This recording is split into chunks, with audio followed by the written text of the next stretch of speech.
I know I look a little goofy, Gosh. but this is my proprietary kit setup for a weapon system I have shot and used and carried for about a year and a half, and I want to give you a little bit more insight that I've learned about this weapon system. The good, the bad, the ugly, that's what we're here for. Is it outdated? Is it overrated now that they've come out with the Panty Raider? I don't think so. I think it fits plenty of use cases for people to use. This isn't a comparisons video. If you want a comparisons video, let me know in the comment section while you're liking and subscribing. It is now raining out of nowhere, even though the weather said it wasn't gonna rain. But we're gonna go ahead and press through this rain and finish up this video for you guys. Now, let's get into what you may see that's a lot different to my previous Raider, and that is there's not a big hunkin' black suppressor at the end of this Flux Raider. Now, why is there not a suppressor at the end of this Flux Raider? And that is because this weapon system can be reliable and you can use it with a suppressor. Particularly, I used the Dead Air Wolfman suppressor with a Nielsen device on it, but I would discourage anybody from using a suppressor unless you find it necessary for what you want to use it for, i.e. like, you know, home defense or something along those lines. I could definitely see it. Or if you want to run a night vision build, which we'll get into later in the video, I definitely could see you wanting to run a can. But if you're just wanting to use it as what we use it for at this house is one, home defense, and two, just having a damn good time, I do not run it because the suppressor adds a lot more moving parts to this weapon system and lowers that cyclic rate down to a point where it's not as fun to shoot. So, you know, for instance, it would be like dunt, dunt, dunt, dunt, dunt, and not dunt, dunt, dunt, dunt, dunt, dunt, dunt, dunt. You know what I mean? Just really lowers that cyclic rate and makes the recoil management just a little bit funkier and that impulse just a little more unpleasant in my experience. Like, comment, subscribe. Anyways, in my experience, I did not like it. The controls of this weapon system. So let me disconnect it from here, and we have a bunch of controls on this little doohickey here. One, we have the brace deployment. Boom, look how fast. Year and a half and tens of thousands. There is a little bit of play in here, but I wouldn't say it's more than when I first got it. Now, the buttons, all the mechanical parts still function relatively well. That ambi safe works relatively well. The mag releases work relatively well.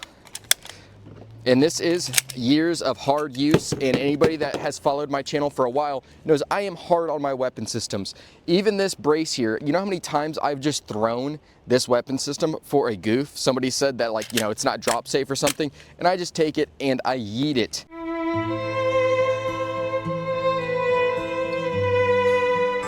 Just to prove that it is drop safe. Now, if we are gonna go and talk about drop safe and safeties when it does come to the P320, I do believe, personally myself, the P320 is not a safe firearm to carry. But we're talking about the Flux Raider. Say, we're not talking about this or this. We're talking about this.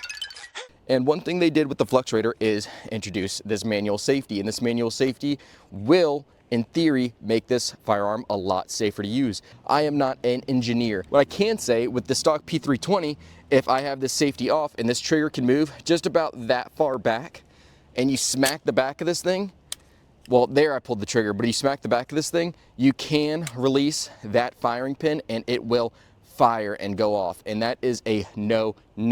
That's how people end up with missing pieces in their hips. And I'm not a fan of missing pieces or bones. Trust me, it's not a good time. So that being said, I think when they added this manual safety, it limits the travel in this trigger, which will limit the chance of this firing pin making itself yeet a dimple in the back of that 9mm, and then that 9mm ending up giving you extra holes. So in the safety category, I do give this Raider a safer than a normal P320 just because it does add that limiting factor. But as I said here, the durability and all the moving parts are still functioning well. Okay, even when you see me submerge this in a mud puddle, stomp on it, and just throw it around, even during the freeze test, none of these plastic parts got deteriorated, snapped off, or broken any sort of way. So I would say, yes, it is not only durable, but it does hold up to a lot of abuse. Even these mag wells, which have been, you know, smacked and reloaded like 100 times, there's not really any damage around that mag well. There's a few little divots from where I've dropped it, but just the reloading, the lips smacking in it, there is just barely any right there. And this thing gets reloaded constantly and shot constantly, especially because this is one of my wife's favorite handguns to shoot. And you're asking me, why? Why would this be my wife's favorite handgun to shoot? And I will tell you why. The form and function of this weapon system is neat, and women, for some reason, cannot help themselves but shoot it. This is actually my wife's Flux Raider. I have bestowed it to her because she loves it so much. So if you are looking at getting a weapon system or a PDW for your wife, this is a top tier option for them. But if you really were here to talk about the women's perspective of the Flux Raider, just go and find my video on that because she loved it so much, she wanted to make a video about it. Now, that being said, we have more topics to go over. The brace. I know I dabbled on it a little bit, but a lot of people will complain because you have your fingers somewhere along these rails, that brace does not want to deploy or it gets stuck. I see it as just a way to learn how to overcome and work with the weapon system you are given. And that is by using the sling attachment on the brace itself. So if you have, for some reason, a failure to deploy, I'll put a little bit of weight on that, it fails to deploy, guess what? All I have to do, yank out and then put into my shoulder, just like that. Same thing where that slide gets caught, and the way I release this slide is pushing on this lever, like so, and dropping that slide. But sometimes in the function of doing that, my adrenaline's running, I'm feeling real cool and sexy shooting this thing, I'll drop it, and what'll happen is that pistol brace will, well, that didn't work, but sometimes it will, you know, collapse in on itself. And as soon as I notice that, all I have to do is, and then back in, and we are back and locked in there. Yes, it is aggressive, but it does work. Now, when stowing this pistol brace, we all learn the hard way to grab it and just schwack it. You want to schwack it, you don't want to stick your fingers in there, you don't want to press too hard, slip, and lose a finger. I know something about losing fingers. Oh no, I lost my pen. You can borrow mine. Thanks. I lost something once. But yeah, that's pretty much the brace. Still works wonderfully well, and that's a way to overcome it if you do have the problem with the brace collapsing. Let's get into talking about night vision some, because I have seen people outfit this with a full like LAM device, IR lights, all that cool stuff. I did shoot this under night vision a little bit, not a crazy amount. And what I can say about that, passively aiming with this weapon system isn't that bad, especially if you have an optic that is, you know, more geared toward passive aiming. It works relatively well. I can do it somewhat proficiently and it's not too bad. You can also add a rail system on either side of this weapon system to add that LAM device on the side. So if you want to shoot under nods, it's definitely a possibility and it wouldn't be too hard to manipulate just by wrapping your hand up or down. Now let's talk about how I built this out. So this is pretty basic bitch stuff here, and this is set up for my wife and home defense. One, I have just an M17 slide on here and then an actual eBay comp for a video I have coming up about eBay compensators. It's a weird topic, but you know, you got to find your niche somewhere. And I'm going to be getting some force gauges and just attaching them to different parts of weapon systems just to measure if these eBay comps actually work and how well they do work. So this was a $20 compensator, and all I wanted was something to push that barrel all the way up to the limit to where even if I tried to stick my thumb in front of it, or somebody tried to stick their thumb in front of it, it's going to be a harder fuck up to happen. Okay, let's talk about how I outfitted this. Clearly, this is a Romeo 1. They work just fine. It's a very budget option. If they have a super small budget, that works fine until you can upgrade to another optic system. Now from here, I have a nightstick, just a little light on here. Works relatively well when I am just hearing a bump in the night and I want to go scan my front yard or backyard. I can throw this on and walk out and have a relatively useful weapon system for that. Now getting into the FCU once again is completely stock straight from SIG. And let's pause. That FCU problem, this is a problem I've ran into a few times where I've just gotten bad FCUs. The Panty Raider I have on my side, I have been having severe issues with it, and I have changed optics, I have changed slides, I have changed barrels, and I'm talking 3 of each. 3 different slides, 4 different barrels, 2 different optics because they were already on the slide, and 3 different recoil springs.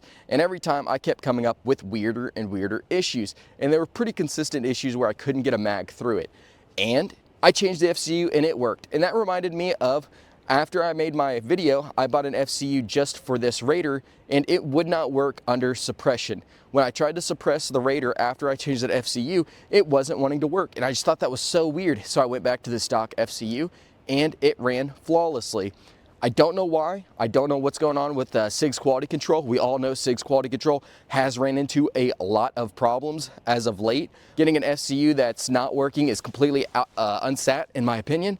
But yes, if you're running into a lot of problems and you've changed everything out, you might want to swap that FCU. Yeah, that's pretty much how I have mine set up, and that is because, once again, it's more or less my wife's weapon system of choice, and she wants it set up this way, so that's the way it's set up.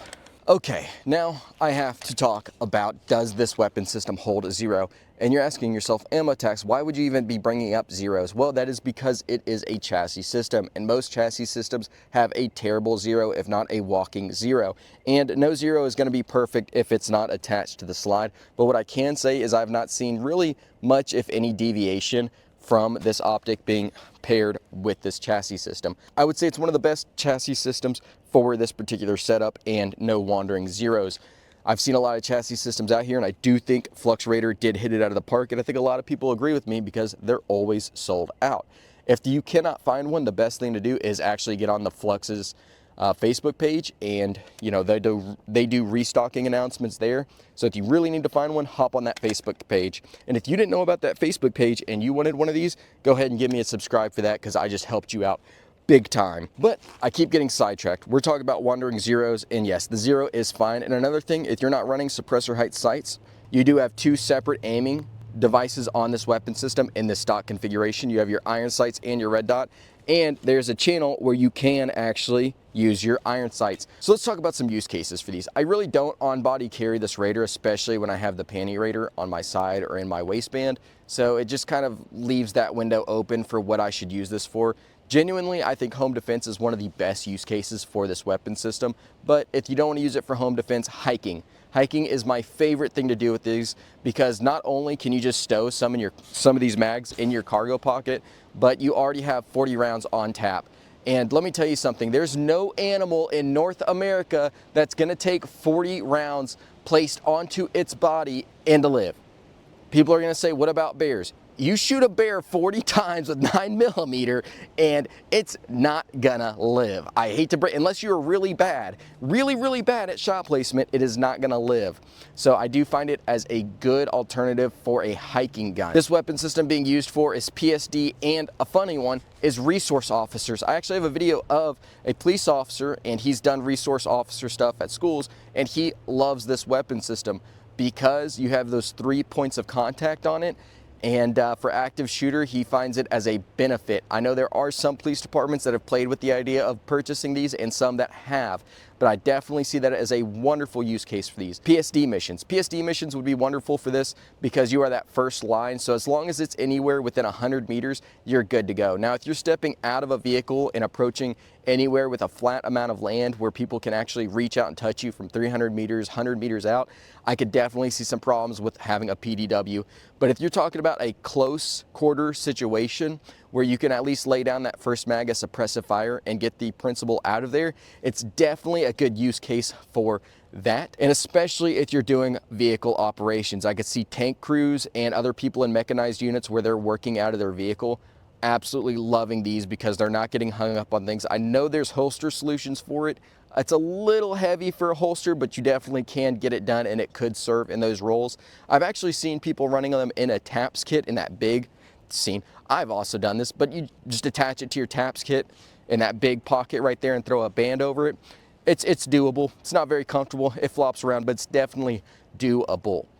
If you've made it this far in the video, go ahead and like, comment, subscribe for me. Really helps me out in the algorithm, and get off my range.